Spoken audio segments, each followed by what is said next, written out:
Good morning guys. तर बघा आज माझं पिल्लू किती खुश आहे. असं बाहेर फिरायला गेलं ना की त्याला खूप मजा येते आणि सगळी फॅमिलीसोबत असेल तर त्याला खूपच आवडतं. स्टेशनला पोचल्यानंतर असं ब्रिजवर जाऊन आम्ही वेट करत होतो. तर ताई माझी येणार होती, तिचीच वाट बघत होतो आम्ही. तेवढं ट्रेन आली आणि ताई पण आली. तर माझं पिल्लू ट्रेनला बोलतं आहे, थांब थांब जाऊ नको. सगळ्या गाड्यांसारखं त्याला ट्रेन पण वाटते. तर बघू शकता किती गर्दी आहे. आणि इथे आम्ही पोचलो होतो शॉपिंगसाठी. तर आईसाठी काय शॉपिंग करायची होती.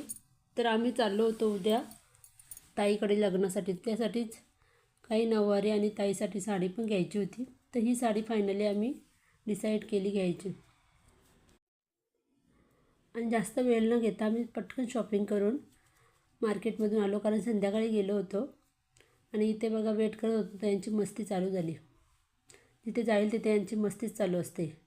तर त्यानंतर 7 वाजता संध्याकाळी आम्ही डेंटिस्टकडे गेलो, कारण माझी दाढ किती दिवस झालं दुखते इतकी, त्याकडे मी दुर्लक्ष करते. पण आता आउट ऑफ कंट्रोल झाल्यामुळे मी जरा जाऊन येते म्हटलं.